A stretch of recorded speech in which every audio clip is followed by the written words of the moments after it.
Alright, so today we got two new variants that we all been wanting. So basically they both shoot out purple lasers, right?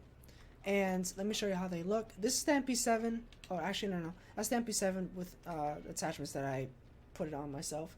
How's it going, man? This is how it looks. This is the attachments. I wouldn't recommend running these attachments on it, but this is what it is. But today we're going to be looking at the GRAU because I wanted to use this weapon a little bit more for today. This is how the weapon looks with no camo or anything.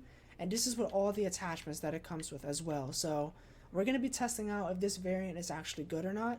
And let's see if it is. And I'm going to be using Damascus camo on it. I have to.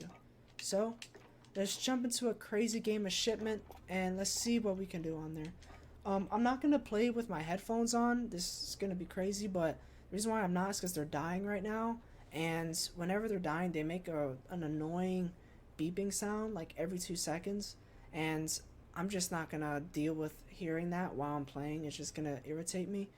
To be honest, you don't really need to hear what's going on in shipment.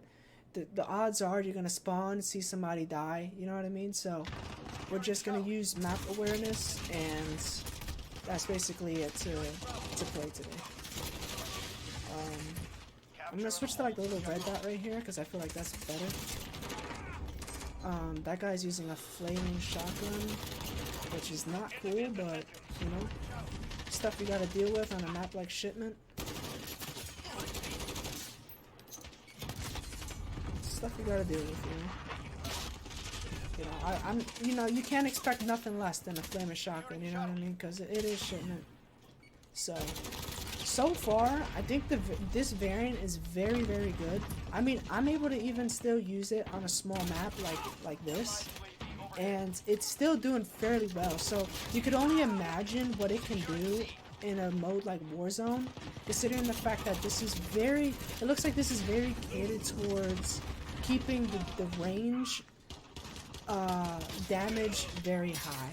As you guys can see, like, you can switch between, like, you know, this and that, the two sites. So you can flip it back and forth. If someone's a little bit too far for you, you can flip it into the closer or more higher magnifying, sight on there. But even on a small map, it's still doing fairly well, which is surprising to me. I would think that the gun would be very clunky, very slow ADS time, very hard to manage in a map like this, but no, it's still holding its own. It's actually surprising because usually when you build a gun like this, most of the assault rifles, if you put on attachments that improve range and all that, what tends to happen is the gun becomes very slow and clunky.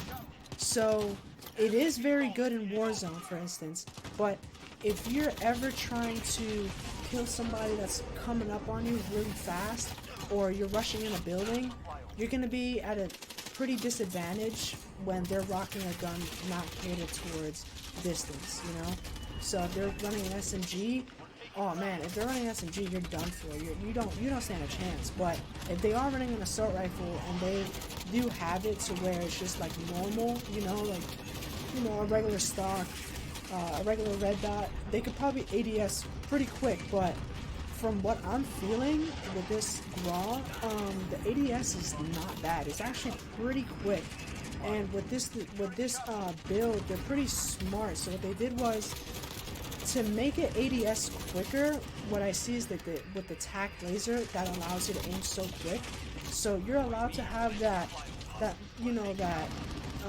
balance of, okay, I can shoot you from far, but I can ADS for close range. Like I could still, you know, put up my sights really, really quick. So I think that's a really solid build. A lot of people don't really run this type of class setup. But now that I'm playing with it, I might give it a few goes in Warzone and see how I do, because it is not bad at all. I usually just run the iron sights.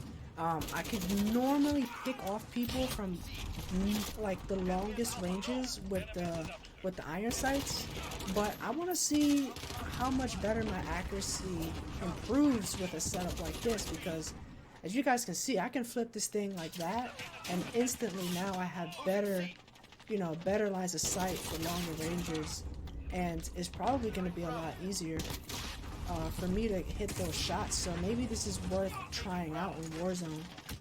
You guys let me know if you guys ever run this, will run this setup in Warzone. And if you do, let me know how you guys do. Because I don't think this is gonna disappoint anybody. This is gonna do fairly well. In any circumstances, you know, I'm doing fairly well in a really small map. And I'm actually impressed with this gun a lot.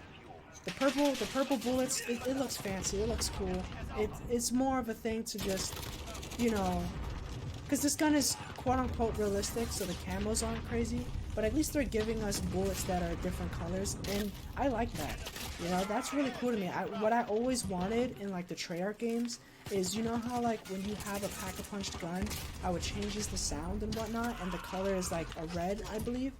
Imagine, like, something like that, where, like, let's say if you max a gun out, or get a gold or something, in zombies, or in multiplayer, you get to have the pack-a-punch sound. You know, I think that would be very unique and cool.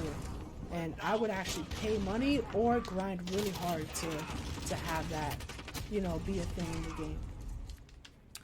Let's see. And the match is about to end, unfortunately, but you know, I had a lot of fun using this weapon. This variant is not bad at all. I usually like to change it up, but I might keep it like this, to be honest with you guys. Alright, well that's the game. I dropped 29 kills. I think I joined in a little bit late, if I'm not mistaken. If I didn't, then our team just got completely washed. But for sure, this variant does hold its own. It's not a variant that's like a very bad variant. For some reason, the variants look so cool, but what they do is it's like it doesn't perform good at all. It just looks cool, but it doesn't perform good. This is a different case right here. This actually performs very well, and it makes sense, and it still looks cool in my opinion. So let me know what you guys think about the new purple tracer pack that came with the GRAU and the FP7, and yeah, I hope you guys enjoy the video, and leave a like and leave a comment, and I'll see you on the next one.